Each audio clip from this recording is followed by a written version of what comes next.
الحمد لله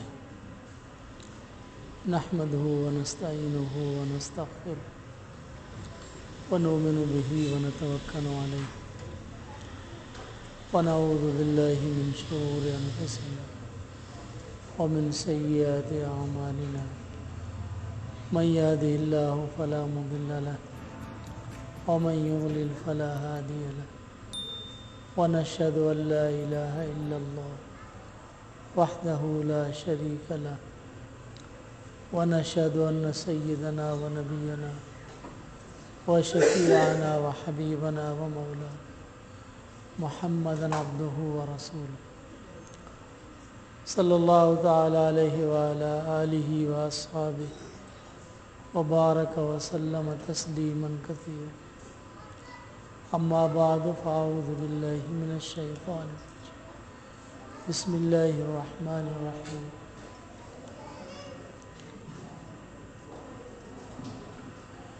محمد رسول الله والذين معه أشداء على الكفار رحماء بينهم تراهم ركعا سجدا يبتغون فضلا من الله ورضوانا سيماهم في وجوههم من أثر السجود ذلك مثلهم في التوراة ومثلهم في الإنجيل كزرع أخرج شطأه فآزره فاستغلظ فاستوى على سوقه يعجب الزراع ليغيظ بهم الكفار وعد الله الذين آمنوا وعملوا الصالحات منهم مغفرة وأجرا عظيما صدق الله العظيم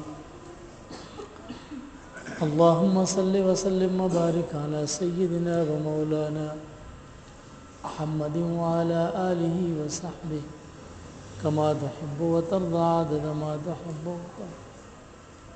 میرے محترم برادران اہل سنت والجماعت،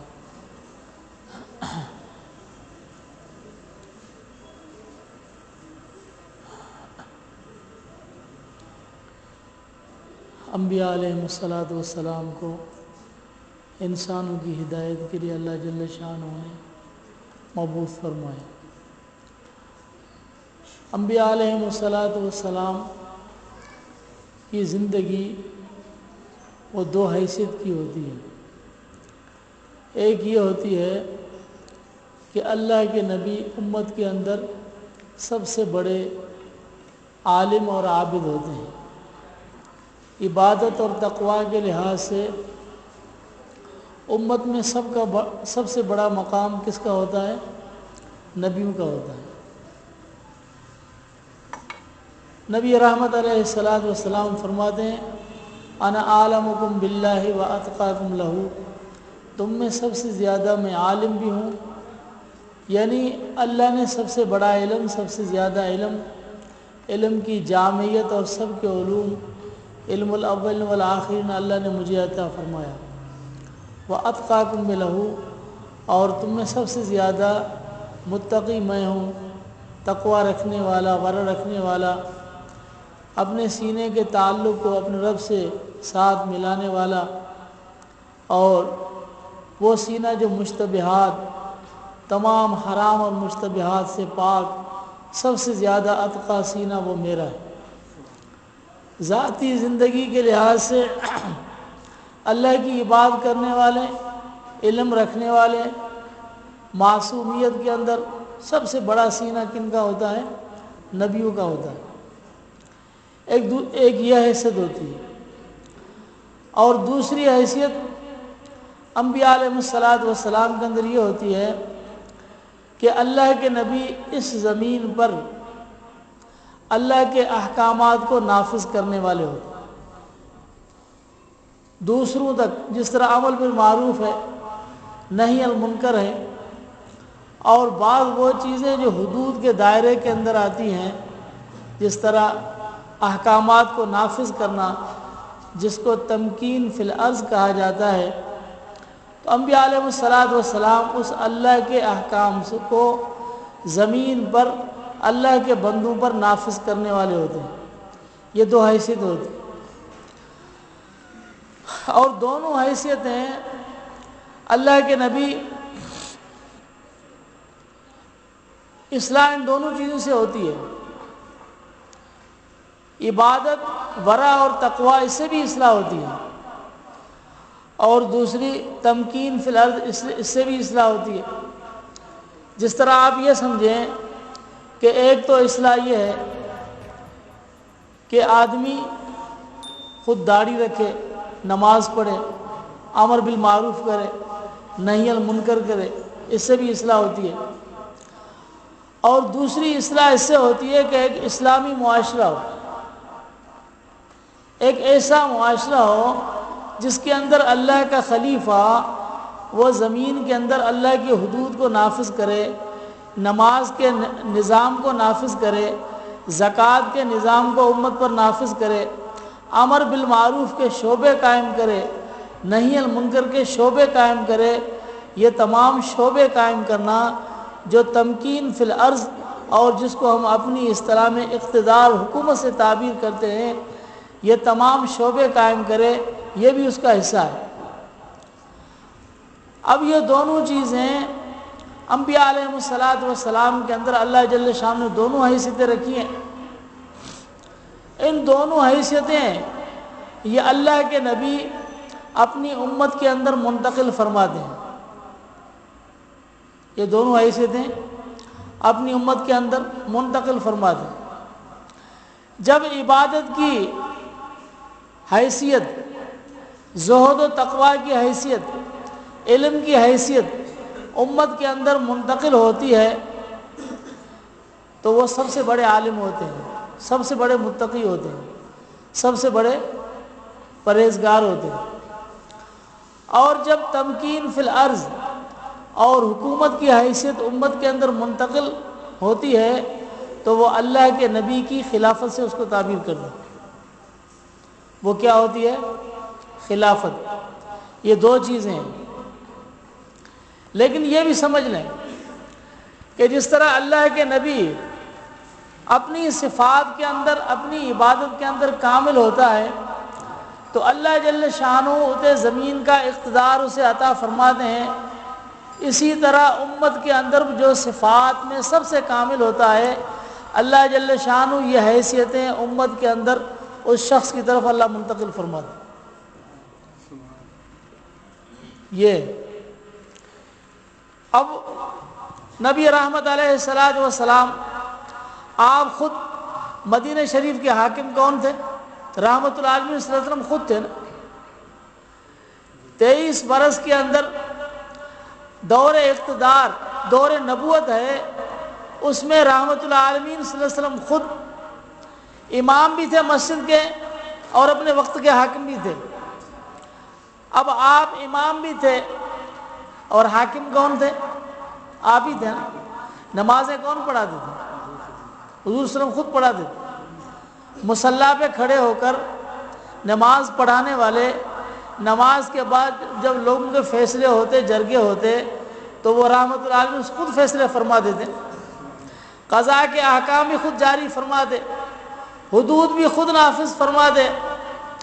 اگر کسی سے چوری کا مسئلہ صادر ہو گیا، کوئی زنا کا مسئلہ ہوا، حدود کا مسئلہ ہوا، اس طرح سے دو آدمیوں کا زمین کے اوپر پانی پہ جھگڑا ہو گیا، زمین پر جھگڑا ہو گیا، بیع اور شراء کے معاملے میں جھگڑا ہو گیا، تو وہ اس زمانے میں کس کے پاس آتے تھے؟ حضور صلی اللہ علیہ وسلم کے پاس آتے تھے. اور پوری زندگی میں رحمت العالمین صلی اللہ علیہ وسلم نے اپنے مصلی اور جا نماز کو چھوڑا نہیں، سوائے مخصوص مقامات کے. کبھی اپنے مصلی کو نہیں چھوڑا. اس سے یہ ثابت کیا کہ حکومت کا حقدار وہی ہے جو مصلی پر نماز پڑھا سکتا ہے، اور کسی کو حکومت کرنے کا حق نہیں.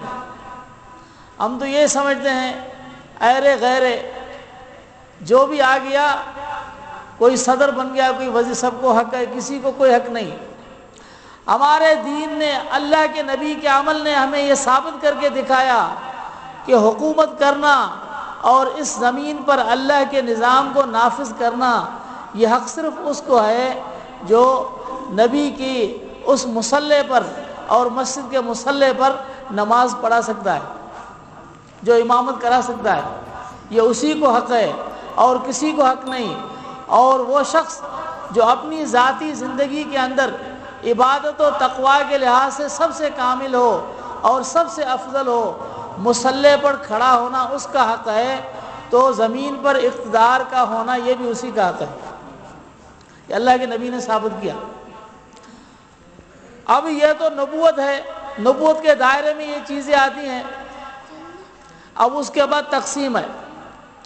رحمت العالمین صلی اللہ علیہ وسلم کی ورع، تقوی اور علوم جتنے بھی سینے کے اندر چیزیں تھیں، وہ رحمت العالمین صلی اللہ علیہ وسلم نے اپنے شاگرد صحابہ کرام رضی اللہ تعالیٰ اجمعین کی جماعت ان کو منتقل فرما دیا۔ اور اللہ نے تقسیم ایسی عجیب رکھی، آپ دیکھیں، اگر 5 علماء اکٹھے ہو جائے ایک گاؤں کے اندر تو کوئی جھگڑا نہیں ہوگا۔ اگر 5 نمازی اکٹھے ہو جائیں ایک جگہ پر تو جھگڑا نہیں ہوگا۔ لیکن اگر اس گاؤں کے 5 حکمران ہو جائیں تو جھگڑا ہوگا نہیں ہوگا؟ حکومت والا کیا ہوگا؟ ایک ہوگا۔ نمازی سارے ہو سکتے ہیں، علماء سارے ہو سکتے ہیں، زاہد متقی سب ہو سکتے ہیں، لیکن سارے حکمران نہیں ہو سکتے۔ حکومت کرنے والا صرف ایک ہوتا ہے۔ اگر حکومت کرنے والا 1 سے 2 ہو گئے تو جھگڑا ہوگا، وہ ایک ہی ہوگا۔ یہ ساری تمہیدیں ہیں۔ مسئلہ سمجھو کہ اللہ کے نبی کو اللہ جل شانہ 2 حیثیت عطا فرماتے ہیں، علم، زہد و تقوی اور ذاتی زندگی، اور تمکین فی الارض، اللہ کی زمین کے اندر اللہ کے اس نظام کو نافذ کرنا اور حدود کو نافذ کرنا۔ اور حدود کو نافذ کرنا یہ حق اس کا ہے، خلافت اور حکومت حق اس کا ہے جو مصلی پر نماز پڑھا سکتا ہے۔ یہ اللہ کے نبی نے اپنی زندگی میں ثابت کر دیا کہ جو جا نماز پر کھڑا ہو کر امامت کرا سکتا ہے وہی حکومت کر سکتا ہے، فیصلہ کرنا اسی کا حق ہے۔ اور خلیفۃ اللہ فی الارض، جو اللہ کا خلیفہ ہو، اس کے اندر یہ ساری صفات ہوتی ہیں۔ اور تیسری یہ چیز کہ علماء بہت ہو سکتے ہیں، زاہد بہت ہو سکتے ہیں، متقی بہت ہو سکتے ہیں، حکومت کرنے والا ایک ہوگا۔ اب نبی کی زندگی، علم، تقوی، جتنی بھی چیزیں ہیں، یہ ساری کی ساری امت کے اندر اللہ نے تقسیم فرما دی۔ صحابہ کرام کے اندر ہم تسلیم کرتے ہیں کہ سارے صحابہ عالم ہیں، سب کے اندر نبی کا علم ان کے سینوں میں آیا، زہد بھی آئی، تقوی بھی آیا۔ جتنی بھی صفات رحمت العالمین صلی اللہ علیہ وسلم کو اللہ جل شانہ نے عطا فرمائی وہ صحابہ کرام کے سینوں کے اندر آئی، لیکن جو اقتدار و حکومت کی صلاحیت وہ سب کے اندر نہیں آ سکتی۔ وہ سب کے اندر آ جائے تو جھگڑا ہے۔ وہ اللہ نے مخصوص صحابہ اجمعین جن کے اندر وہ صفات ہی اللہ نے ان کو وہ چیز عطا فرمائی۔ اب پتہ کیسے چلے؟ اتنے سارے صحابہ، ان کے اندر رحمت العالمین صلی اللہ علیہ وسلم کی خلافت کے مستحق کون ہیں؟ بخاری شریف کی ایک حدیث ہے، کانت بنو اسرائیل تسوسہم الانبیاء کلما ہلک نبی خلفہ آخر وَإِنَّهُ لَا نَبِيَّ بَعْدِي وَسَيَكُونُ بَعْدِي خُلَفَاء يَهْدُونَ بِهَدِي وَيَسْتَنُّونَ بِسُنَّتِي۔ نبی رحمت علیہ السلام فرماتے ہیں کہ انبیاء علیہ السلام، بنی اسرائیل جتنے بھی تھے، ان کی دنیا آخرت کی بھلائیوں کو سنبھالنے والے انبیاء تھے۔ جب ایک نبی دنیا سے تشریف لے جاتا تو اس کی جگہ پر دوسرا آتا۔ وَإِنَّهُ لَا نَبِيَّ بَعْدِي، میرے بعد کوئی نبی آنے والا نہیں، تو میرے بعد کون ہوں گے؟ خلف، جو میرے طریقے اور میری سنتوں پر چلیں گے وہ خلفاء ہوں۔ اب رحمت العالمین سے اپنی زندگی کے اندر ثابت کیا، جب مرض الوصال ہوا آخر کے اندر، تو آپ صلی اللہ علیہ وسلم نے کیا فرمایا؟ مرو ابا بکر فلیصلی بالناس، صدیق اکبر رضی اللہ تعالیٰ عنہ کو کہے کہ وہ نماز پڑھائے۔ امی عائشہ رضی اللہ تعالیٰ عنہ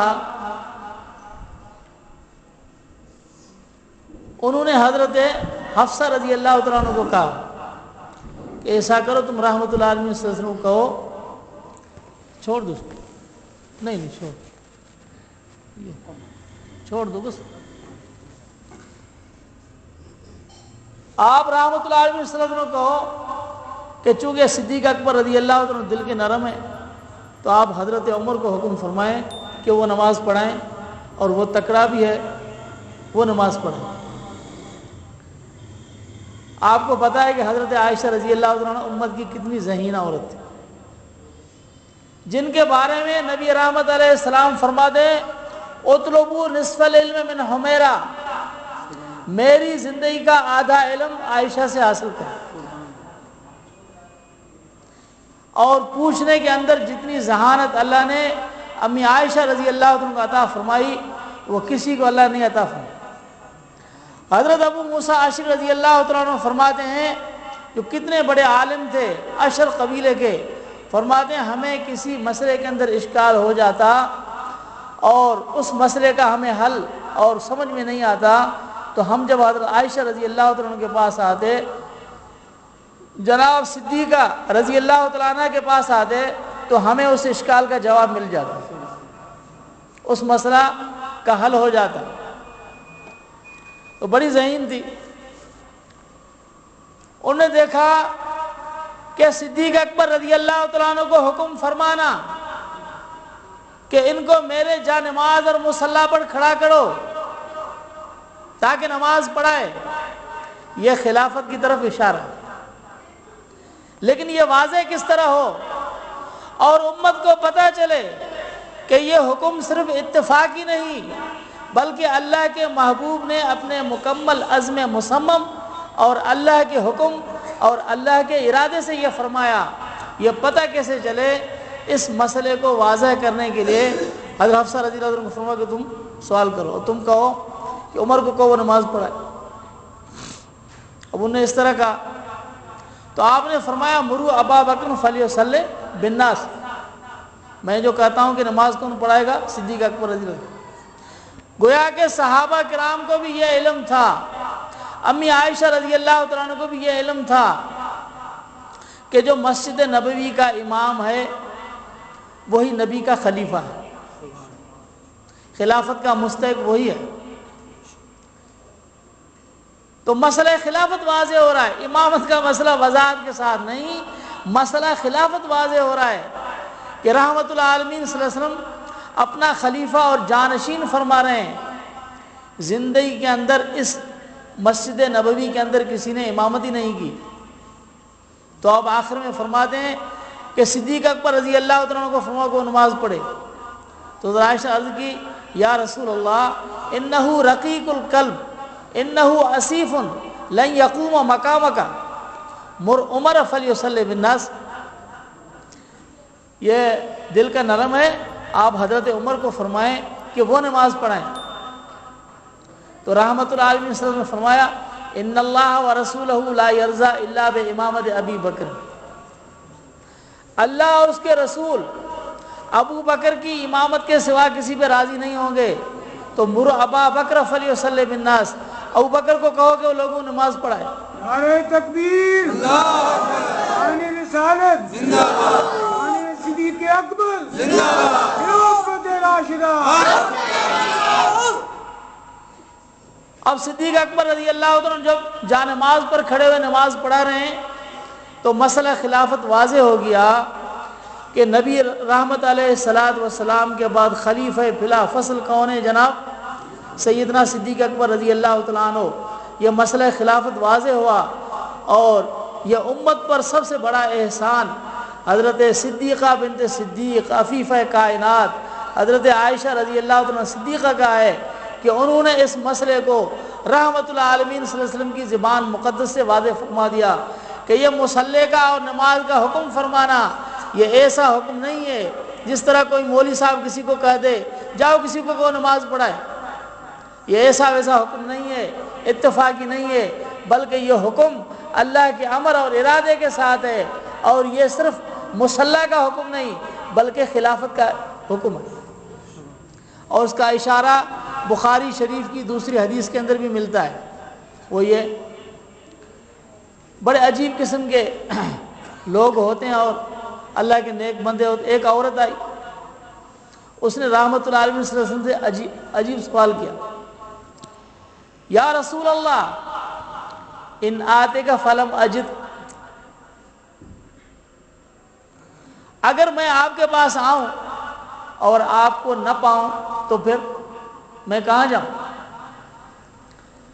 کیسے عجیب سوال ہے، یعنی میں یہاں آؤں، مجھے کوئی اشکال کوئی مسئلہ ہو اور آپ اپنی مسند پر موجود نہ ہوں، دنیا سے رحلت فرما چکے ہوں، اب اس کو اس نے ایسے بیان کیا کہ میں آؤں اور آپ کو یہاں نہ پاؤں تو پھر؟ تو رحمت اللہ علیہ وسلم نے فرمایا علم تجدینی فات ابا بکر، اگر تم آؤ اور مجھے یہاں نہ پاؤ تو فات ابا بکر، تو صدیق اکبر کے پاس چلی جاؤ۔ تو یہ خلافت کا اشارہ ہوا،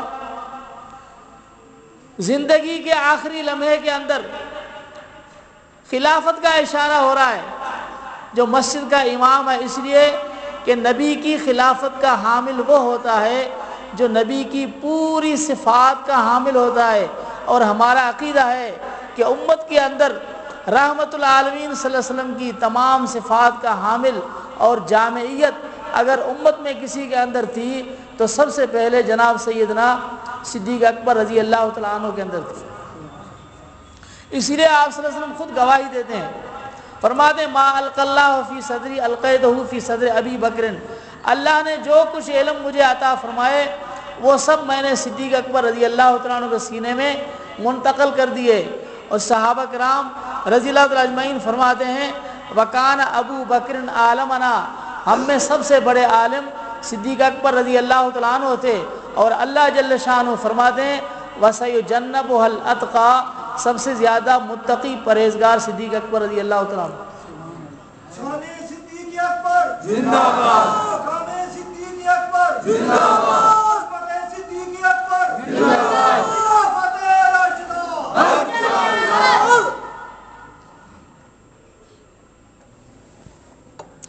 نبوی صفات کا سب سے بڑا حامل اور علم سب سے زیادہ کامل، تقوی اور ورع میں کامل سب سے زیادہ جناب سیدنا صدیق اکبر رضی اللہ تعالیٰ عنہ کا سینہ تھا، تو اللہ نے اپنے نبی کی خلافت کے لیے بھی اس کو موزون قرار دیا، اس لیے خلافت کے مستحق جناب سیدنا صدیق اکبر رضی اللہ تعالیٰ عنہ تھے۔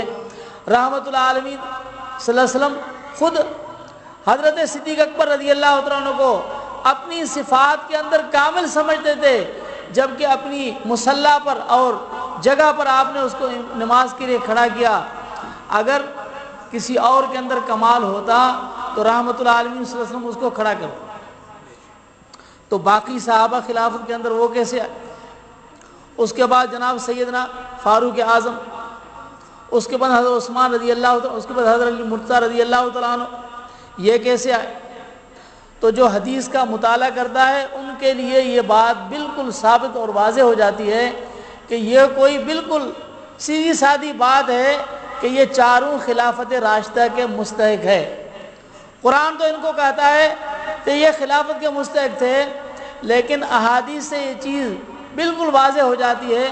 آپ جب احادیث کو دیکھیں گے تو رحمت العالمین صلی اللہ علیہ وسلم فرماتے ہیں ذهبت انا و ابو بکر و عمر، جئت انا و ابو بکر و عمر، آمنت بہ انا و ابو بکر و عمر، سب سے پہلے نام اپنا، اس کے بعد حضرت صدیق اکبر رضی اللہ تعالیٰ عنہ کا، اور اس کے بعد حضرت فاروق اعظم رضی اللہ تعالیٰ عنہ کا، اور اس کے بعد واقعات جتنے آتے ہیں آپ صلی اللہ علیہ وسلم کی زندگی میں، اس کے اندر اللہ نے خود بخود ایسی ترتیب بنا دی تھی کہ ترتیب کے اندر جہاں مجلس میں آ رہے ہیں پہلے حضرت ابوبکر صدیق، اس کے بعد حضرت فاروق اعظم، اس کے بعد عثمان ذو النورین، اس کے بعد علی مرتضیٰ۔ خلافت راشدہ، خلافت راشدہ، یہ ترتیب طبعی ترتیب ہے، قطعی ترتیب ہے، اس ترتیب کا کوئی منکر ہو نہیں سکتا، اور یہ ترتیب رحمت العالمین صلی اللہ علیہ وسلم کی زبان سے، زندگی سے، عمل سے جس طرح واضح ہے، اس کے بعد زمانے سے بھی تو واضح ہے نا۔ زمانے میں سب سے پہلا زمانہ ابوبکر صدیق، اس کے بعد حضرت فاروق اعظم رضی اللہ تعالیٰ عنہ کا، اس کے بعد حضرت عثمان ذو النورین کا، اس کے بعد حضرت المرتضیٰ رضی، زمانے سے بھی واضح ہے۔ یعنی جس طرح نبوی ترتیب، جس طرح طبعی ترتیب، جس طرح نص قطعی کی ترتیب، اس طرح زمانے کی ترتیب نے بھی یہ بات واضح کر دی۔ زمانے کی ترتیب یہ گویا کہ اس اللہ جل شانہ کے اس نبی کی، اس غیب کے، اس فطرت کی گویا کہ مؤید اور تائید ہے۔ زمانے نے خود ثابت کر دیا کہ یہ چاروں نبی کے خلیفہ برک اور بالترتیب ہے، اور رحمت العالمین صلی اللہ علیہ وسلم نے فرمایا خیر القرون قرنی، سب سے بہتر زمانہ وہ میرا زمانہ ہے۔ اب آپ دیکھیں صدیق کے آخر میں کیا ہے؟ قاف، قرن، قاف ہے نا۔ عمر کے آخر میں را، عثمان کے آخر میں نون، علی کے آخر میں قرنی،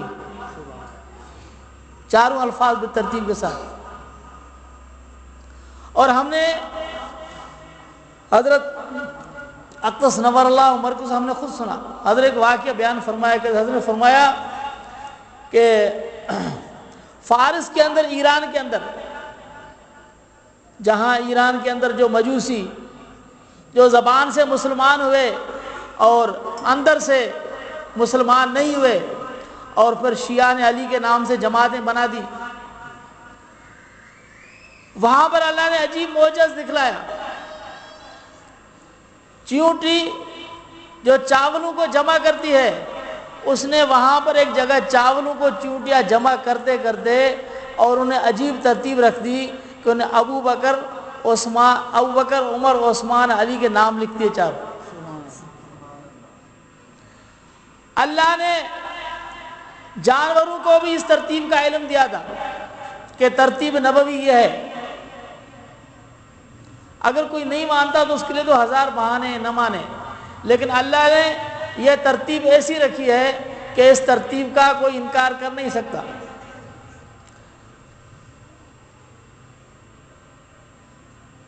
تو اللہ جل شانہ نے رحمت العالمین صلی اللہ علیہ وسلم کے ذریعے سے اس کے علم کو بھی امت تک منتقل فرمایا اور خلافت کو بھی منتقل فرمایا۔ خلافت والے مخصوص ہوتے ہیں اور علم و تقوی والے وہ سب ہو سکتے ہیں۔ اس لیے ہمارا عقیدہ ہے کہ خلافت والے مخصوص ہیں لیکن علم والے مخصوص نہیں۔ نبی کا علم سب صحابہ کے سینوں میں، نبی کی تقوی سب صحابہ کی سینوں میں، رحمت العالمین صلی اللہ علیہ وسلم کی صفت رحمت تمام صحابہ کے سینوں میں، اس کے علاوہ جتنی بھی صفات تھی وہ تمام صحابہ کرام کے سینوں میں منتقل ہوئی۔ جب اللہ کی دی ہوئی صفات رحمت العالمین صلی اللہ علیہ وسلم کے ذریعے سے صحابہ کرام کے سینوں کے اندر منتقل ہوئی تو اللہ جل شانہ نے اس جماعت کا ایسا شان واضح فرما دیا کہ اللہ نے دنیا میں اس جماعت کو دیکھ کر اور جانچ کر اللہ نے ان کے قلوب کو دیکھ کر اپنی رضا کا اعلان بھی فرما دیا۔ اللہ نے ان کے لیے جنت کی بشارتیں بھی دے دی۔ اللہ جل شانہ نے یہ بھی اعلان کر دیے اعملوا ما شئتم فقد غفرت لکم، جو چاہے تم کرو میں نے تجھے بخش کر دیا۔ شان صحابہ زندہ باد، عظمت صحابہ زندہ باد، نبوت راشدہ۔ اس لیے ہمارا عقیدہ ہے کہ رحمت العالمین صلی اللہ علیہ وسلم کے بعد امت کے اندر سب سے بڑی شان صحابہ کرام رضی اللہ تعالیٰ اجمعین کی ہے۔ وہ عالم بھی ہیں، عاملین و کاملین بھی ہیں، مخلصین بھی ہیں، محبین بھی ہیں، فدائین بھی ہیں۔ ایسی کوئی محب اور فدا ہونے والی جماعت قیامت تک آ نہیں سکتی، اور ایسا کوئی مقام امت کے اندر قیامت تک کسی کو مل نہیں سکتا۔ یہ تو مقام تھا جسے ملا وہ مل گیا۔ اسی لیے سمجھ لیں کہ اللہ نے نبی کریم علیہ السلام کی اس علم کے ذریعے سے اور براہ راست فیضان نبوت سے ان کے سینوں کو اللہ نے وہ شان عطا فرمائی کہ اگر یہ محبت کے اندر اللہ نے وہ شان عطا فرمائی کہ ہم ان کے عمل کو کبھی پہنچ نہیں سکتے۔ اگر ہم یہ کہیں کہ امام احمد بن حنبل رحمۃ اللہ علیہ روزانہ 100 رکعت نفل پڑھتے تھے اور امام اعظم ابو حنیفہ رحمۃ اللہ علیہ 40 سال عشاء کے وضو سے فجر کی نمازیں پڑھی، لیکن ان کی ساری رات کی نمازیں ایک صحابی کے 2 رکعت کے برابر نہیں ہو سکتی۔ اللہ نے وہ شان عطا فرمائی۔ صحابہ کرام کی عظمت اور شان اللہ ہمیں سمجھنے عمل کرنے کی توفیق عطا فرمائے۔ وآخر دعوانا الحمدللہ رب العالمین۔